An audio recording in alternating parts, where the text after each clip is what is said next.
Good evening, everyone. Welcome to the Sitara seminar series. Today with us we have Professor Sanmugam Prathapar, who has 40 years of experience in water resource management. He obtained his Ph.D. from Texas A&M University in 1986. Since then, he has served the University of Arkansas, USA, CSIRO Division of Water Resources, Australia, International Water Management Institute in Pakistan, India, and Sri Lanka, the University of Technology, Sydney, Australia, Sultan Qaboos University, Oman, the Department of Primary Industries, New South Wales, Australia, and the Asian Development Bank, Philippines. Prathapa has over 225 technical publications and presentations. He is now a consultant to the Asian Development Bank and the New South Wales Department of Primary Industries and Environment, Australia. On behalf of the Sitara family, I welcome you, sir. Now we can proceed towards the session. I hand over the stage to you. You can share the presentation and we can continue. Thank you, sir. So, thank you, Kiran. Let me share the screen with you, my screen. So, can you guys see my screen? Yes, sir. Okay, very good. So, if I may start, what I wanted to talk today about some innovations in groundwater governance. I picked this topic because of the contrast I see between developing countries like Australia, developed countries like Australia, and then the developing countries like India and so forth. There is a big difference in the way we approach water as a resource. And therefore, there has to be different type of governance models has to come in. And what I want to talk about is a particular project Penan and I worked together in Gujarat and Rajasthan in India, but also another project I had been an advisor here in Australia, which is completely different backdrop. So I'll take that through because I was not sure the background of the seminar participants. I thought I would take a few minutes to share some of my general ideas about groundwater to you first. So when we talk about groundwater, we are talking about any water that is below ground. So below ground, we have a porous media. What is a porous media? Porous media is a amalgamation, not amalgamation, conglomeration of clay, fine sand, and loam particles. In between, there is pore, and therefore we call that a porous media. So you have pores and the solids, and when water rains, when it rains, the water gets through the pores and gets stored in the pores. Through the pores and stored in the pores, and that is what we will call groundwater. So groundwater is stored in the porous media below our feet. Now, some parts of it is unsaturated. Unsaturated means not all the pores are filled with water. Not all the pores are filled with water. And then the other part of it is completely filled with water. So you have some places you have unsaturated zone. That means the water is not completely filling up all the pores. And then the saturated zone, that is the water is completely full. Now, the water that is held in the unsaturated zone, in recent literature, people call it green water, green groundwater. Now, and then the water that is in the porous media, which is filled full, they are called the blue groundwater. So you have green groundwater and blue groundwater. The key thing to remember is this green groundwater, you can't take it from one place and send it somewhere else, right? You cannot, it is immobile. Only force that can extract that water is a plant. When a plant roots exert a negative potential inside the plant, more negative than the soil water nitric potential, then the soil water moves into the plant. So that cannot be moved around. You cannot pump that water around. In other words, you cannot pump it and move it around.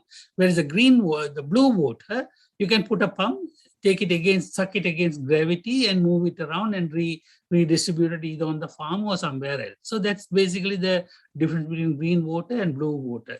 So the word blue water is also applicable to water in the lake, water in the dam. Any water that is movable is a blue water, right? And then the water that is not movable in the unsaturated zone is your green water. So what we are going to talk about is the blue groundwater. Okay. Now, not all porous media can hold and release water together at the simultaneously. So there are two things we are talking about. One is storage part of it. So the aquifer or the porous media should be able to store the water. There should be sufficient porosity. And then when you pump it, it should also be able to release the water. So those are the two important characteristics of a good aquifer, right? So you can have a very clay porous media, but no matter how hard you try to pump, water will not come out, right? The hydraulic properties are so poor, water will not come out. So that is not a good aquifer. A good aquifer should be able to store water and release water. And the third thing is, because it can release water, it will also be able to transmit water from one place to another. So if you recharge, if you put water at a high elevation, if it shows up in the low elevation, that means the aquifer is transmitting water. So the aquifer, we should perceive it as a natural endowment, which helps us in many ways. To start with the first part of it, the unsaturated part of groundwater, just imagine if it is fully saturated, the plant will die. Plant will die. So you don't have a crop. There are exceptions like rice and so forth, but not almost all other crops cannot stand a wet feed. You can't have a crop. So it must hold water, but it should be unsaturated also. Nature helps us by keeping the root zone unsaturated so that we can plant a crop, take the water out, plant a tree, whatever we can do. So unsaturated part of the soil, the water is a very important one. The second thing that it helps is that when you pump blue water and put it on top of a soil, the water is held in the unsaturated soil. It doesn't just bypass and go back to the aquifer. It stays in the soil. So the soil has absorptive forces, that's the word we use, absorptive forces which will hold the water together and release it when the plant wants it. So that's how an unsaturated zone helps us, and therefore I will call it a natural endowment. The second part of it is the saturated part of it, which is like a dam or a bucket where you put your water, store it, and take it whenever you need it. So that is the second benefit we get from the nature. And the third benefit I mentioned to you, it can move water from the high end to the low end. So just imagine when you move water from one point to the other in the city, we are installing pipe networks, which cost millions of dollars, whereas nature can transfer us water for free. Just think. So wherever possible, we need to think about in the water resources planning part of it, we should think how to take advantage of the groundwater movement to minimize costs that will be incurred in installation of. So that is basically, I wanted to give you some idea about groundwater and how I see it. I want to now go through a few advantages of groundwater.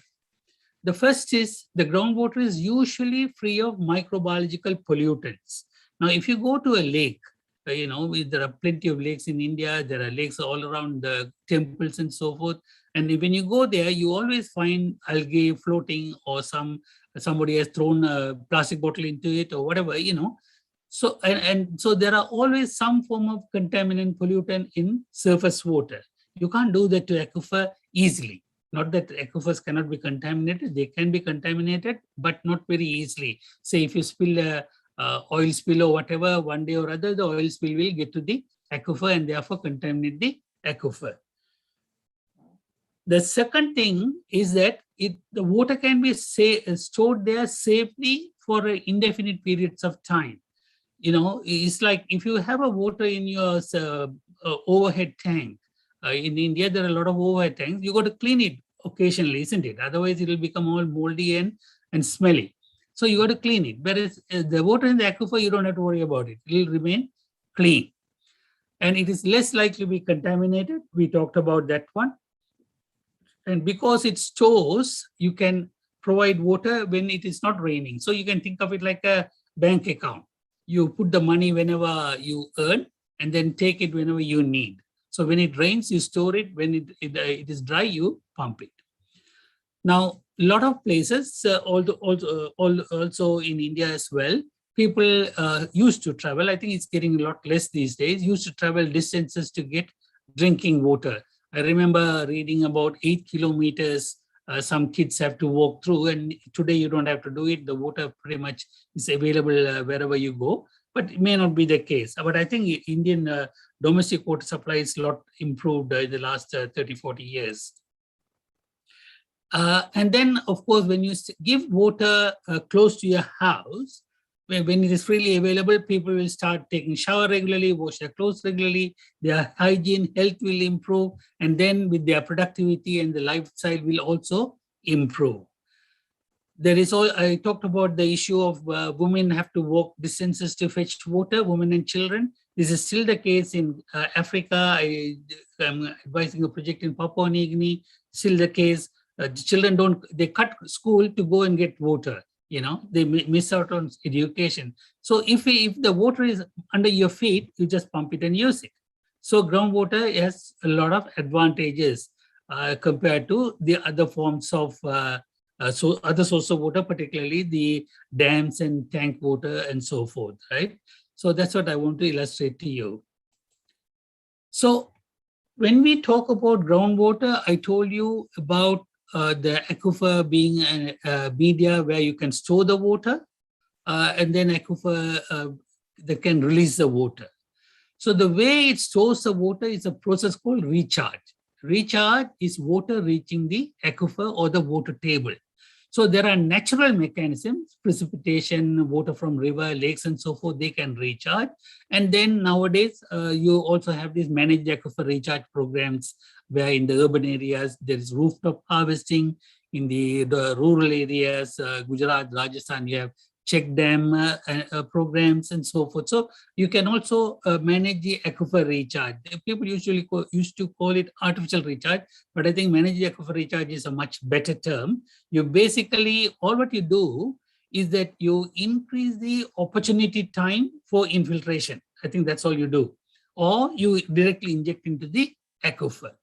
So recharge is either through natural processes or man-made processes. Discharge, this is something we don't pay a lot of attention. We tend to talk about people pumping for agriculture, groundwater level goes down and so forth. It's extraction ground well. Yes, that is definitely true. But then the natural vegetation also takes a lot of water, right? So if you think about a pristine type of area, there is a water table is at balance. No one has exploited it. It's at balance because whatever recharges is also discharging either through the tree naturally evaporating or the flow, it flows downstream and so forth. So there is always discharge process goes on. The difference between the two is the net recharge or net discharge, which contributes to the storage. Now this diagram here, I hope you can see my mouse moving around. It shows different regional patterns and recharge domains. Now you can have recharge going at a higher elevation, but it would be discharging very far away from you. And then you can also have localized recharge where you recharge, it would discharge. So you can have localized recharge also. Most of the time in our context, in Indian context, we talk about local regional mechanisms. But always remember there are regional recharge mechanisms. There is the largest aquifer in Australia is called the Great Artesian Basin. And the water is actually recharged in Papua New Guinea, right? So the people have tracked it with isotopes and so forth. It is actually getting recharged in Papua New Guinea, a few thousand kilometers away. So the water actually moves very slowly, of course, it will come to you at some particular time. Okay, yeah, I saw this note. Yeah, any questions, please feel free. At the end of it, I'll go through the questions. Okay, so let's move to the next one. So if you want to manage groundwater, you must measure it. If you don't measure it, you can't manage it. I think this is an old adage. If you don't measure it, you can't manage it. So how do we measure groundwater? The traditional way of measuring groundwater is installing a piezometer or an observation well. So which is this one here, it's a simple hole. The water comes from the sides and then the depth of water is measured. And then of course, if you know the datum from sea level, then by subtracting this depth of water, you will know how high the water table was. So if you measure it one day somewhere here, and another day somewhere here, that means the water level has gone down. If you measure it here and if it is moving up, water level has gone up. But then you keep on measuring it, although it goes up and down, if the trend is always going down, then that means your recharge is less than your discharge. So there is only the discharge process that you can control is your pumping. So you have the rest of it is vegetation and natural thing, you can't control them. So you start working with the pumping regimes and see how you can reduce the decline in groundwater level. So that brings me to some idea to talk about what is sustainable groundwater management means. That means you just think of an aquifer as a bucket, very irregular shaped bucket, but the geometry of the bucket will not change. Therefore, the change in water level going up and down is an indicator of water level being stored or discharged. So keep that in mind. And why we rely on groundwater level so much? Because we know for sure the aquifer geometry, pore geometry, none of them are going to change, at least in the time frame that we talk about, unless people go there and mine it or there's an earthquake or something like that, right? So we have to monitor water table moving up and down. And when we monitor it, if you find that during the time horizon, the water levels are not falling significantly, I will come to that in a minute, not falling significantly, then you are managing the water level reasonably sustainably. So water being abstracted should not exceed the recharge. If you exceed it, then obviously the water level will go down. So what's the point? You can ask yourself, if I have money in the bank, if I can't spend it, what's the point of having it there in the first place? The issue is you can take the money out, so you can allow the water level to go down, but you should be able to in a position to put it back.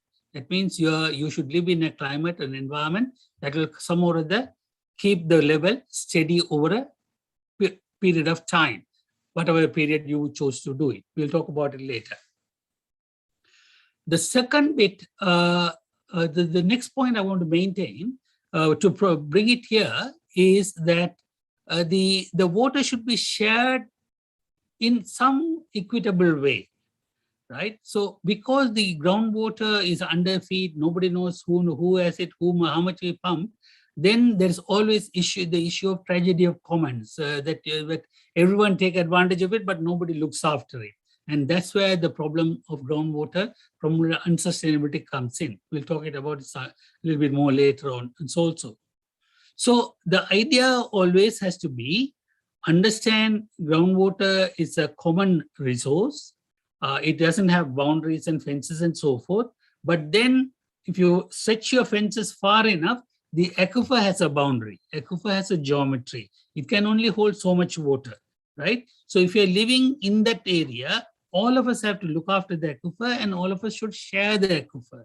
I think that is the idea the Australians are promoting successfully and so forth. Okay, so that is what sustainable groundwater management is about.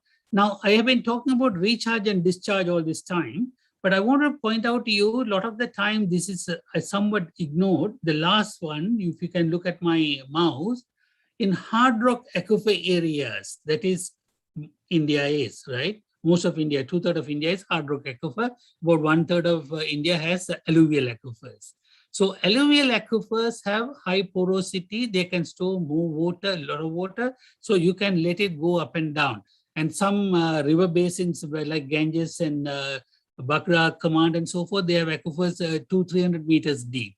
Punjab 200-300 meters deep, right? You can pump, you can go very deep and water had been stored for many, many years. But if you start moving into your part of the world, Maharashtra or Tamil Nadu, which is hard rock aquifer, what happens there is the porosity is very small. Porosity is very small. So within 1 or 2 floods, severe rains, the whole aquifer is full, right? So just imagine you have an aquifer with a porosity of 40% and another aquifer with a porosity of 5%. So in the first one, if you drop 1 millimeter water level will come up by 2.5 millimeters. In the next one, if you drop a millimeter of water, it will come up by 20 meters. So it fills up very quickly. So when you talk about groundwater management in India, you can't generalize it. You have to look at the type of aquifer and then what is the restricting, constraining factor that determines the groundwater management. Now, all of you know about this Gujarat Kutch area when they had this Sarvodaya movement, groundwater check dams. They went from something like 50,000 dams to 500,000 dams, and at the aquifer. And then within during that particular period of time, I think from 1990 to 2000, the rainfall was also for some reason is high. It got filled up, and all the drains were flowing. Right, so the aquifer is already full, and the base flow is coming out. But then, with the next 10 years, all of a sudden the rainfall somewhat dropped it. Everything got dried out. So what happened was when you had if the same rain has happened in Punjab or Haryana, the water wouldn't have drained out. The water drained out in Gujarat because the aquifer capacity was so limited. So when you talk about groundwater management in India, think of which aquifer are you talking about, what is its capacity, how much water that can be stored. Now we hear a lot about ground wells getting dry during the season. Why is that? Although you have a very good rainfall, 1,000 millimeters or whatever, very good rainfall, by March, April, your aquifer is dry. Why is that? Because it couldn't store enough water for you to use. Somebody actually told me when I visited the GSDA in Pune very recently, he said, look, our aquifers are not thirsty. They are not thirsty to drink water. You can't take more water. So in that case, what you have to do, you have recharge only during monsoon months. Then the dry months come. You have to stretch the water as much as possible so that it doesn't dry out. Just imagine if it dries out, your crop fails, the farmer fails, right? We don't want that. So we need to teach the farmers first to store the water in the aquifer as much as possible and then stretch it as long as you can. Now, earlier we talked about Pokhara a little bit. The Pokhara regions have practically no aquifer. So that's why they concentrate more on surface ponds and store the water on the surface and so on, because the fracturing is very, very poor in areas where Pokhara is focusing on.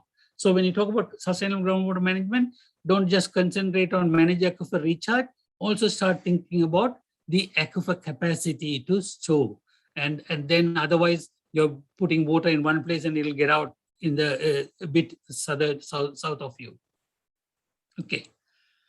So I talked to you about this groundwater level falling. This is an aquifer in Australia. I used to work here. This is data from 1975 till 2015, about 40-year data. What you see here is the groundwater level steadily falling down, at a very significant probable p-value. It is steadily falling down. However, if you start looking from 2006 to 2015, that is in this diagram, the groundwater levels are going up again. So what happened? The government introduced, community agreed to accept and implement a water sharing plan. They said, okay, we will share the water carefully. And once we start sharing the water, when you don't extract water more than the recharge level, then the groundwater level started to come back.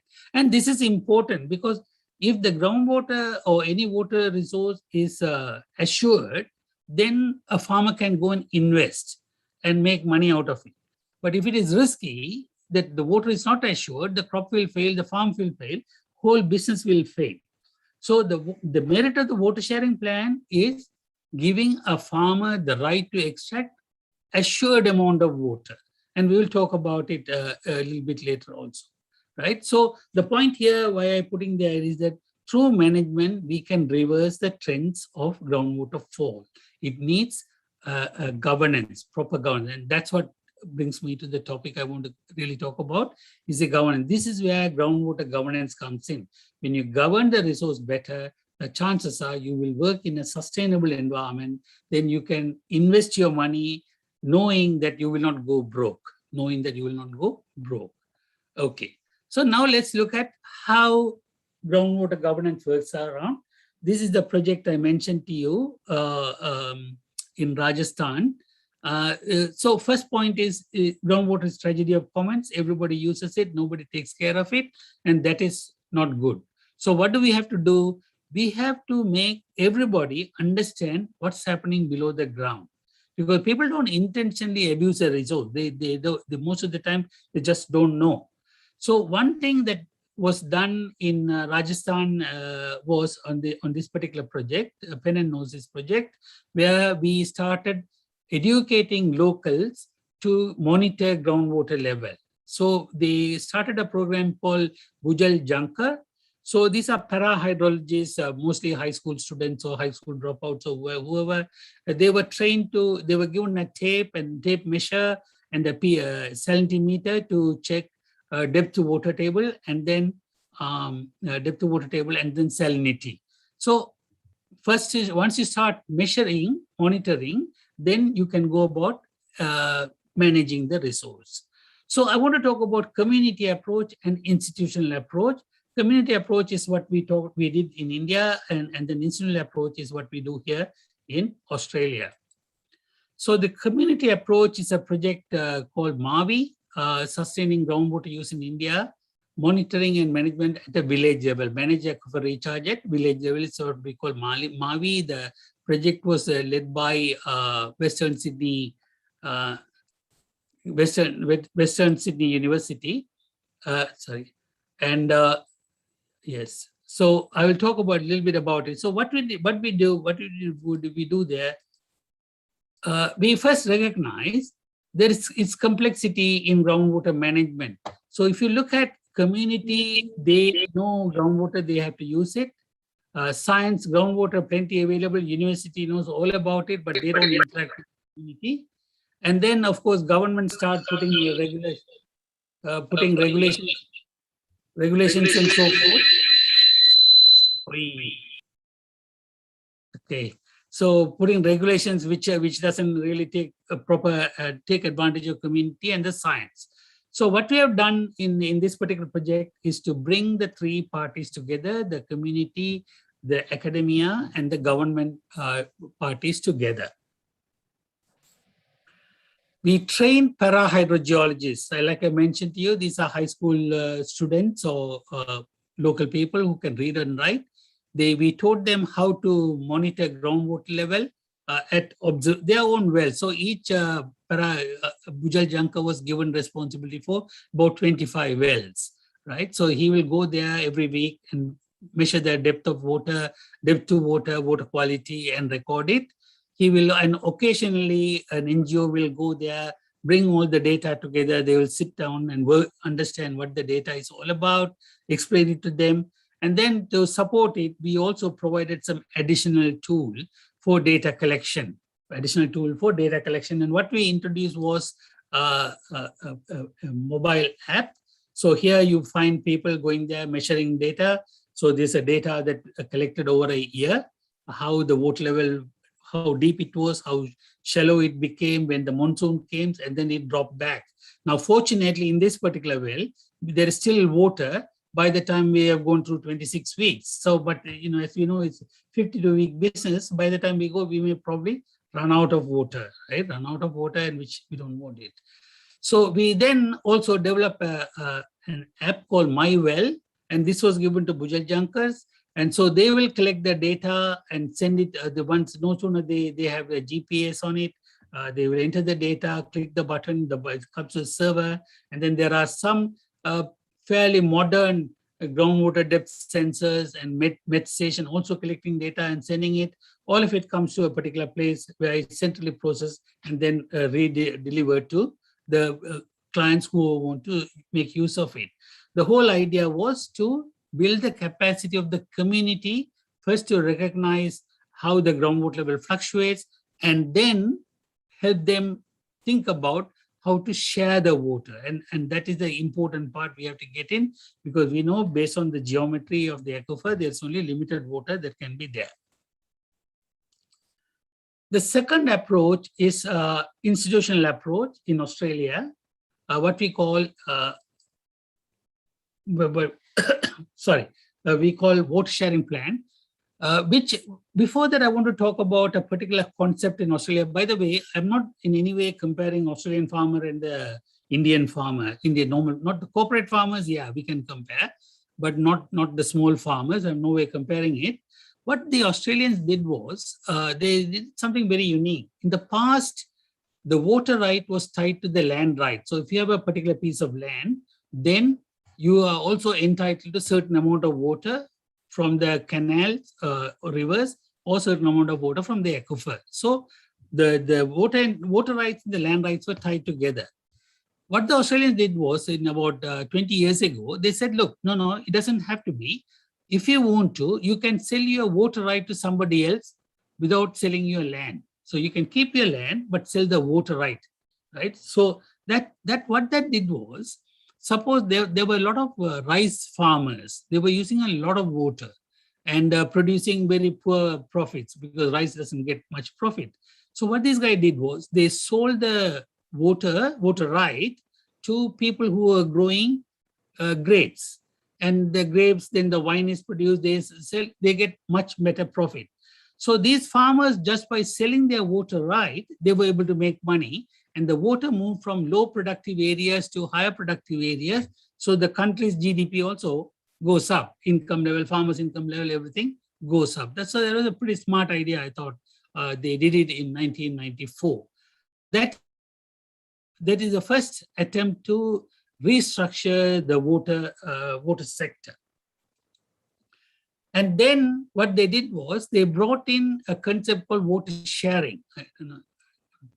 Yeah, water sharing. So that is based on a number of principles of water management in New South Wales. So basically, every farmer must have an entitlement. So not everyone can go and pump. You must have an entitlement. That is how much water you can take with the groundwater, surface water. And that entitlement is determined in a very transparent way, and it is statutory-based water planning. So it's legally binding. So if somebody takes water more than their fair share, they can be prosecuted, and it does happen. The water theft, in India, Pakistan countries, people steal water and it just goes away. But here, if they catch you, and nowadays they can catch you with remote monitoring and so forth, the fines are in millions of dollars. They actually do it. Another key part of it is that in addition to the agricultural users, farmers, environment is also considered as a legitimate consumer. So when you share the water, not all water is given to the farmers. A part of it is kept for environmental and public benefit outcomes that has been built into this water sharing plan. All of this, entitlements and the benefits and outcome and all of that, should be within environmentally sustainable levels of extraction. So we have studied in groundwater and surface water what is known as sustainable yield. So in a particular catchment, when it rains, how much water will come to the dam? That's a sustainable yield of a catchment. Same way, in an aquifer, how much water can be pumped sustainably? That is your sustainable yield. So for all the aquifers, priority aquifers in Australia, as well as major runoff catchments, these sustainable yields have been worked out. So we know how much water that can be shared, So that is some very important part of the exercise in water governance, right? So if you link that to the work that is going on in India, that's what they're trying to do. That's, the water is fluctuating. How much can we share? How much can we allow it to fluctuate in an indirect way? So determining the sustainable levels of extraction is very important for water sharing plans. And then everyone must have legally binding shares so that they can use it and make money out of it. And everyone wants to make some profit out of it, isn't it? Yeah. Water accounting is a key thing. So every water that is given to any farmer is monitored, whether this aquifer being pumped or surface water being provided is being monitored and accounted for. So that is another important one. Another principle of it is the water sharing plans do not treat groundwater and surface water as two separate sources of water. There is a clear recognition that surface water and groundwater waters are linked, particularly in areas where there's a river flowing through, the river is leaking and recharging the groundwater. And in the dry periods, is the groundwater that is providing the base flow to the river. So the connection is very well recognized in these plans. Like I mentioned to you, there are two groups of people who can take water. One is called basic landholder. That is, these are people who are already there, who live there, right? These are not commercial. They are commercial in the sense they could have livestock, cattle, and otherwise they have a right, basic landholder right. And then for large agricultural purposes, you could have water access license.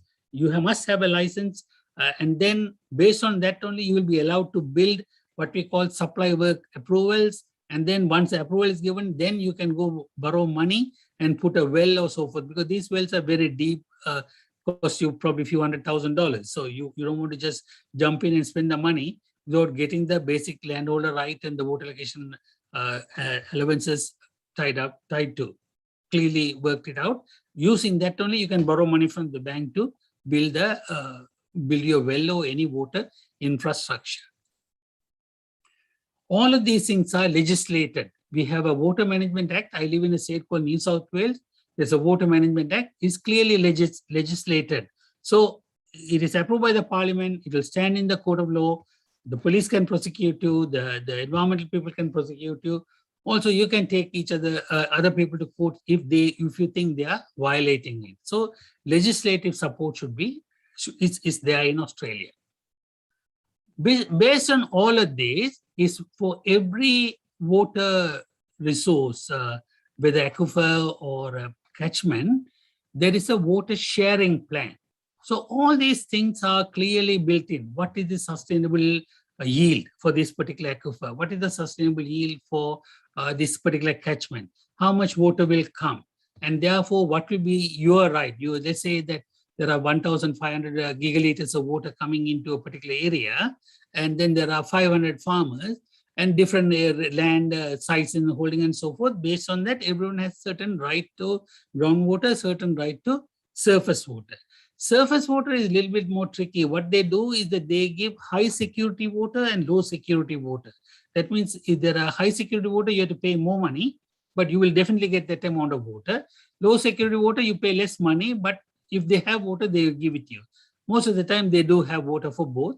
But say, for instance, if you have a horticultural crop, orange orchard, you want to have high security because you don't want the crop to fail. Almonds, you don't want it to fail, right? So you go for high security water. If you're growing rice, then you go for low security water.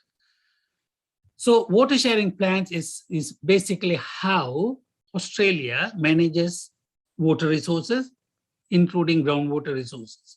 So when we talked about over the last 40 minutes or so, I talked about groundwater, what is groundwater. Then I talked about the importance of measuring, otherwise you can't manage it. I talked about sustainable use of groundwater. And then I talked about the two different approaches where you can quantify the sustainable yield well and then legislate it properly. Then the Australian way may be the way to go. But all of it didn't happen overnight. All of it didn't happen overnight. I'm working, in and out. I've been working in Australia for the last, 35 years or whatever. When I came to Australia in 87, there was no water sharing plan. So these things evolved by community paying attention. So I want to emphasize the word community paying attention. That is what made these water sharing plans a possibility. It is always a community-driven procedure. So where India is now is, of course, to get the communities to get involved, and the community approach to governance may be the way to start it. But we have to aim towards a legislated way, because 20 years from now, there will be less people in the farming. Farms will become corporatized and they will start eating each other. So you got to regulate it some more other. So people will have to start thinking along those lines. The water sharing plan process is a continuous one. I showed you data from 2006 to 2016. That was the first 10-year plan. Now we have a next 10-year plan has come in. From whatever we learned, it's a continuous monitoring, evaluation, and so forth. We keep on revising it. Every 10 years, there's a new plan that will come into play. So sometimes the entitlements are reduced, sometimes are given more. Farmers will negotiate strongly, they will want more and so forth. Anyway, it's a negotiated process that takes place. So that's how much I wanted to share with you. I think with that, I will stop and I will open up for any questions. So go ahead. I can only see one question in the chat. I request people to put more questions in the chat if you have. So the first question is from Digvijay. He's asking if you can collect and put rooftop rainwater into borewell to recharge the aquifers. Yes. Can you do that one? The answer is yes. We have done this exercise. Basically, you know, borewell, you can put a hole in the ground, you put a well, you can either pump water out or put water in.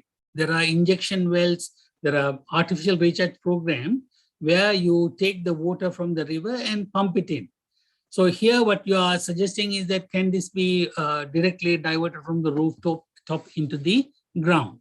As a matter of fact, I think it is allowed to do in India. I think some cities actually require rooftop harvesting and the pipe comes in, and then all what you have to do is to take the down pipe below the soil surface, below the ground, into some form of sump where the water can stay there and gradually seep through.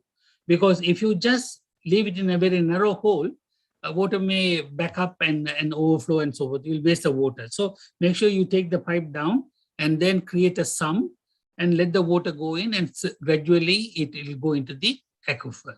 We have designed similar things. I have myself have designed one in Pakistan for a research institute. So they collect the rooftop water, it neatly comes into the sump, it comes into a still basin in the surface. So that way any dust or whatever will also be removed, and then it will go into the aquifer. So that can be done, yes. Okay, sir. Will access to electricity impact negatively on groundwater pumping? It's a good question. It's a debate in India, right? So now what you guys are doing is you are encouraging everyone to put solar irrigation and solar pump, and send the energy is free. Will you take the water out more or less? Just imagine, why do you take water? You got to take a couple of steps back and think about it. Why do we pump water? We want to irrigate it. When we irrigate it, evaporate and go out. I will not irrigate my neighbor's farm. I will only irrigate my own farm. Agreed? So my land is fixed. Amount of water that can be evaporated from my land is also fixed. So even if you pump more water, it's going to go back to the aquifer. Unless earlier you were only irrigating 10% of the land. Now, because you have energy, you can pump more water. Now you want to irrigate 30% of your land. So if you already have your land, then yes, you will increase your area commanded, and therefore you will pump more water. Now, is it right or wrong? That is an interesting debate to have. If the government of India wants to double farm incomes, then, okay, you got to increase the area, you got to start using the water as much as possible. In the long run, it is not sustainable, right? So I think the general conclusion is it is the free energy is an enabler to increase groundwater pumping, but not necessarily it exploits the aquifer. I think that is where the answer is now. So the idea that you got to think hydrology. What hydrology says, there is only limited radiation comes to a particular area, and therefore only a limited water that can evaporate, right? Okay. I think Professor Wagle has a question. Sir, you can unmute and ask the question. Yeah, please go ahead. Thank you, Dr. Prathapar. Really very succinct presentation. And it's a really great opportunity to have you, person like you with such a long experience in groundwater. So I would be really interested in knowing your thoughts about the problems related to groundwater governance, especially in the part of Maharashtra where I have been working. And you succinctly put in two approaches, the institutional approach and the community approach. Right. In Maharashtra and many parts of the country, the community approach has been, people have been testing it. Yeah. And see, when I was young, in 1982, when I passed out from IIT, I had heard a lot about the Sukhma-Jori experiment near Delhi, Haryana. Then, you have this Anna Hazare, then you have this Pani Panchayat, then you have this, Waghad scheme, and then you have Rajendra Singh, we can't forget him, and now you are working on another project. So these community approach projects certainly, created some sort of islands, islands of progress. Okay? Right. Unfortunately, in Anna Hazare in Maharashtra was given charge of a special mission. It's called Adarsh Gaon Yojana, where he was asked to spread his model to 300 odd villages with all kinds of money given to him. He failed miserably. Not even one this thing could have been this. So, these are good ivory towers, but these are not solutions. And we keep on, every generation, keep on repeating those creating those ivory towers. Now you hear about Popatrao power, a new idol. And all these idols do not translate into either policy or practice. Okay. Right. So that's my first question, because you are involved in this project, you must have thought about it. How to translate these ivory towers, lessons from ivory towers, into a policy and practice which can be handled by the government institutions, which do not have resources, which do not have commitment, which do not have capabilities, which do not have motivations, as compared to university professors like you or activists like Anna Hazare and Rajendra Singh. Unless we find answer to this question, all these ivory towers can satisfy our vanity, but they are not useful at all. So that's my first question. Second question is, you talked about Australian institution model, but in Maharashtra, we passed Maharashtra Water Resources Regulatory Act, which is basically modeled on Australian Act in a large measure, not entirely, large measure. And it's now how many, 20 years, not 20, but 15 years, not a single sub-basin has completed the identification, fixing of entitlements, fixing of anything. In fact, NWRA has been gone down the drain, in fact. So institutional model is also not working. So I share your frustration. So let me take you on the first part of it. I think we have to recognize that the problem is not water, it's something else. I remember reading a report. I think in India, you cultivate about 135 million hectares of land. And if 65 hectares of land is cultivated well, then you have enough food to feed everybody. So why do we have another 65 million hectares under agriculture, exploiting groundwater, farmers being poor and so forth? The problem that we have is we have a structural problem of a particular population with limited skills, unable to move out of agriculture. The light is at the end of the tunnel, if I might say, because I've traveled reasonably well in India. I spoke to many students at high schools. I haven't heard a single student said, look, I want to become a farmer like my father. They want to get out. So the challenge to, so first point I think is that this transition has to take place over a number of years, not overnight. It has to take place. The population reliance on agriculture has to come down, and it can still feed the country. Now, the question is, how do you facilitate this transfer? And this is where the politicians and the planners are failing miserably. What these people are not doing is, because there is no proper way for them to move out of agriculture, people are leaving agriculture and coming to the city. You go to Patna, all the rickshaw pullers are from villages. And their farm village, the wife is looking after it, or nobody is looking after it because they have only half an acre or whatever is not enough to feed them, right? So the challenge for the government is how do we keep this population in local areas, because the cities can't cope with all this influx of people. In the local areas, gainfully employ them and then let them have a good lifestyle.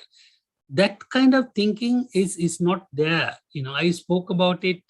I mentioned to you that I used to work in Pakistan, and I think it's 2005, I gave this one, I gave people the idea, water for thought. You really have to think about this part of it, is that how do you keep your rural population away from agriculture, but still in the rural areas?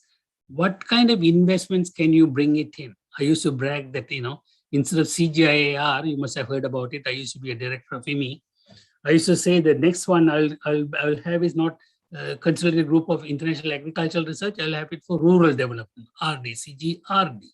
We need to start thinking, and this is the point, this is the fundamental issue. So what I was mentioning to you is that agriculture right now, we think as food security. It is not.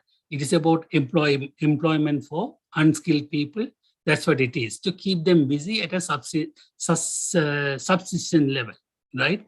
So the thinking has to change. The thinking has to change, not to allow the people to come to the cities, but create employment opportunities, education, health, all of that.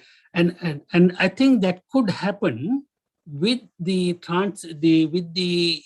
infusion of internet, mobile telephones, markets, and high connectivity of roads, which is a lot better now in India compared to 30, 40 years ago. So it's a small, gradual process. Different states are moving in different directions. And the solution really is to get the people out of agriculture. And you got to do it carefully. I think the people want to do it. And I hope it works out. And then India becomes India is quite prosperous. It can become more prosperous, I think. So that is the first thing. The attempts to bring the community approach, and so that's a larger story I had to tell. The smaller one is that there is, of course, a very limited, you called it ivory tower. I don't know, I would agree with that, because there are some proven examples when community gets involved, the natural resources have improved. Even in Australia, Australia is very strong in environment, completely different to what it was 40 years ago, 35, 40 years ago when I came, right? So that at that time, the Prime Minister at the time, Bob Hawke, he said, look, he took salinity to election and won the election. Can you believe that? Can an Indian parliament do that? They said salinity as an issue. We said, we are going to fix this salinity problem in Southeastern Australia, where most of the people live, and he won the election. Environment as election. So that level of education has to come in. Australia is a rich country, so there's a highly literate country that has to come in. So that is why these models, despite all our attempts, fail. But I think the Gujarat one is quite successful. That the one Mrs. Singh in Rajasthan is quite successful, limited but successful. And the apathy in the public sector, that is a criminal thing, right? Almost every city has an ordinance. You just talked about MWRRA has its Water Resources Act not getting anywhere. I have been to MWRRA myself a couple of years ago. So I think the reason here is that the public servant is not interested in implementing anything. He is more worried about a politician getting a commission, getting a contract. It's a mess, right? So the evils are outside the water sector. That's all I'm saying. Yeah. I have seen it in Tamil Nadu also very recently. There was a project in Bihar, it's just held back for no good reason. It's just politicians fighting which electorate the project should go into. So it's like that, that you and I cannot fix these problems. Sorry, sir. But we can't give up hope. Let's try. Let's try. Thank you for your answer. Thank you. Yeah, sure. I got a question here from how can we help, community level? How important is the scaling up of activities institution from community level? Even this is a good one. I like this one, right? So the issue is when we have an aquifer boundary which doesn't fit in the administrative boundary. This is a real problem. right? So river basins go through countries, go through states, go through provinces. But the government, state government, local government, they will do all sorts of difficult, obstructed your national river linking program.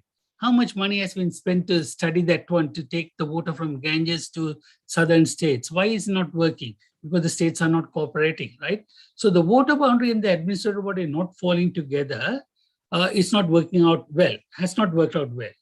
There are exceptions. Murray-Darling Basin in Australia, which the water flows from, flows through 4 different states, right? It's the size of France and Spain put together. Very large area, it works out well. China's Yellow River Basin program, massive success, because it's a communist country. If you don't listen to me, I'll shoot you. So people will listen to you, right? So this is the issue, the discipline, the willingness to work with it. In Australia, it was worked together when the government was willing to put money on the table and bring people together. In China, they put the money, but they also put the gun, get it done. And it got done. So I think somewhere we need to wake up and say there's a common good. Otherwise, we all will go down the drain. Then there's a community one. How important? Scaling up, I think we touched upon it. It's not an easy thing to do. But, you know, I should mention this to you, all of you, is that there's one of the reason Australia was successful was all this environment-related education, community-owned partnership, and all of them started in primary and secondary schools. It was introduced at that level. It didn't go to directly to the city and the farmer. It went to the high school. High school students were asked to go collect water quality samples, whatever. And then 20 years from now, they are the leaders of the community, right? So I think that there is a lesson there. Getting the high school involved. In fact, I helped write a proposal for Pakistan, Ravi River Basin, Pakistan. The first thing I said, you must have a awareness building program at high school, not in the city, not in the business leaders. Get the high school students involved. 10 years, 20 years from now, half of them will be very environment oriented, conscious, environmentally conscious people. How can we help groundwater salinity prone area? That is a difficult one. I must say that when your groundwater is saline, it is largely because your geology is of marine origin. And therefore, there's nothing you can do. So only thing you can do is to stop using groundwater. Otherwise, you will just salinize the whole landscape. So you need to find ways to bring the surface water in. And that's what we do. We try to tell, we as when we worked at ADB, so for example, they want to line canals at a very high cost. We will say, look, line the canals whenever the groundwater is saline. But if it is not saline, don't line it. Use the aquifer to recycle it. And then they will have counter argument that it reduces the hydraulic efficiency of the canals. But that's a way to do it. So if the groundwater is saline, I think you better stay out of it, because you will never, unless you're a very rich country, to desalinate and use it like the Gulf countries, to stay out of it. Where only live food is agriculture dependent. Yeah, that's what I said. Look, agriculture, this. I don't think this saline water agriculture and all of that are very profitable. People talked about it a lot. I have not seen a model where it is super duper efficient.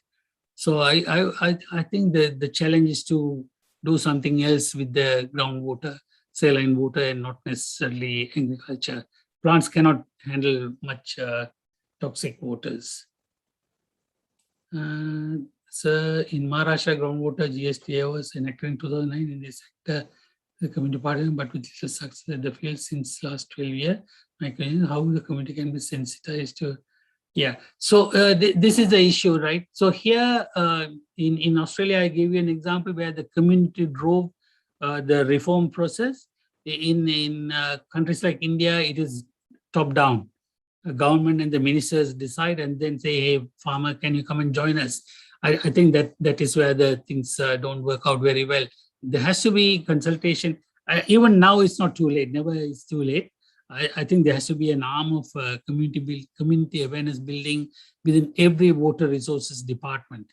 I will really strongly recommend that. We recommended it to water PNG, Papua New Guinea. When they want to sell water, I said, look, you must have an arm. You should educate people to take care of the water resources. I don't think irrigation departments and agriculture have a community awareness kind of crew. I think they have to build that in. Otherwise, they said nobody will believe you, nobody will listen to you. So you have to have an awareness, get their input, have it revised. And like the Australians did, our plans are not forever. The act is there forever, but the plans has a 10-year period. We say, look, if you don't like it, we can go back and revise it. So give a life to the plans, and I think then it probably will work. Community can be sensitized, start with high school. I think that's what I would suggest. So groundwater recharge does the type of structure depends on the depth of water table as it may. Yeah, so the depth of water table is an important one. Why is that? If you have the depth very shallow, there is, say if it is within 1 meter, 2 meter, then there's not much space to recharge your aquifer. So if you have a deeper aquifer, then you have enough capacity to recharge your aquifer. On the other hand, if you're recharging a deeper aquifer, you're going to spend a lot of money to pump the water out. So it's a trade-off thing. So I would keep that in mind. Capacity is a constraint and in both ways. Capacity to store the water is a constraint. Capacity to pump the water out is also a constraint. So you have to figure out at what point is where it's worth recharging the water. The depth of water table as it may affect the surface. Yes, it does, especially in when you have a riverbed cutting through the water table. Then obviously the base flow comes from the aquifer when there's no runoff. Otherwise, whenever there is runoff, the aquifer is the river is recharging the aquifer. So it goes both ways about. And to be honest, if you think that groundwater is interacting with your river, that means your depth is very shallow. You probably don't want to recharge it, and if you recharge it, what will happen? It will end up in the river and will get out. You put it on the land, it will come through the groundwater, aquifer, discharge as base flow, and get out. So we should not do that. So I think it's a good question. You look at the depth as a criteria. Shorter the depth, not good. Very deep, not good. Somewhere in between, possibly worthwhile pursuing.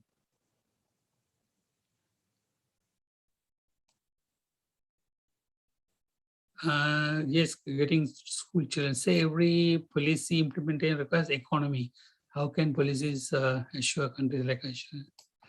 This is true. All our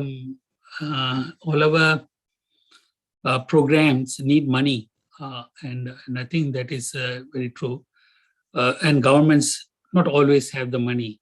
So there are programs you have in India called CRA, corporate responsibility, whatever. You have to spend like 2% of your money to do something good for the community. So that is one program. So I was advising a group called ITC, your tobacco company, which later on running all sorts of hotels and whatever in Andhra Pradesh. So they were looking at this as an option. They were willing to put their money, and they had some paper mill. So they wanted to take groundwater and discharge it later on. And then they were willing to compensate the community by helping them develop the groundwater and so forth. So that kind of program is called water stewardship. So water stewardship is different from CRA. Water stewardship is where let's say Coca-Cola or Pepsi or whoever, they're going to make benefit. They're going to make money out of it. But then they can still look after the aquifer, and so that the rest of the community also looks after it, right? So that kind of water stewardship programs are very good to introduce. So something that, in India, you have very major corporations, they can get involved. I think they are getting involved. Somebody has to be a little bit more aggressive in bringing them to play. They get a lot of publicity, so they will come. They will come, and they do that in many parts, and we should pursue that.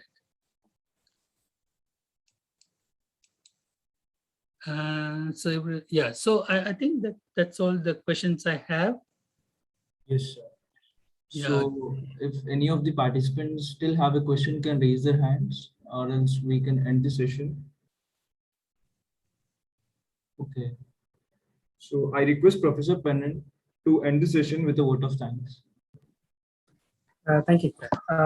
It is an honor to give the vote of thanks, especially to Professor Sanmugam Prathapa. And his talk was very informative. in introducing the concepts for groundwater and governance, especially because we use most of the groundwater across the world. And this is the right time that we actually get up to speed on what needs to be done and what is done in the other worlds. It comes in a very right time, Professor Prathapa, because I am currently teaching 602, 603, which is part of soils and water management, where we introduce these ideas of groundwater, etc. And it is also shocking to see that groundwater is not a particular course in curriculum in India. It is part of civil engineering, maybe within a course. Water management comes very small. So groundwater needs its attention, and we hope that happens soon. Attending his talk also gave me certain things in my perspective is that once a teacher is always a teacher, because even though Professor Prathapar has moved between academics and teaching and research, his way of teaching has been very, very important and eye-opening, because he broke the concepts so that everyone can understand, not only high experts, but even the students can understand the groundwater, how to relate green water versus blue water, etc., etc. His talk also showed how groundwater as an entitlement can be used for better management in India, and also comparing the work of groundwater activism versus research versus training, etc. And we work currently looking at some remote sensing aspects when data is not available. I think that is also a key point when he mentioned you cannot manage what you cannot monitor. So a lot of data is needed, and data is costly. And if you don't have that, you do have remote sensing. So with that, I know it's very late for Professor Prathapa. So let's all thank him for giving his valuable time and his expertise to share with us. And we look forward to more collaborations and insights on this very, very important groundwater aspect for rural India. Thank you. Thank you very much, Penan. Thank you, everyone. Let's be in touch. You guys have my email. And when I come to Mumbai, I'll make sure I come to IIT and visit you guys. Sure. Okay. Thank you. Thank you very much. God bless. Yeah, thank you. Okay. Thanks, Dr. Prathapa. Thank you, madam. Yeah, let's be in touch. I like to see some of your publications. If you can, please send it to me. Yeah, absolutely. Absolutely. Okay. Thank you. Thank you, sir. Bye. Thank you. Bye-bye. Good night, Prathapa. Good night.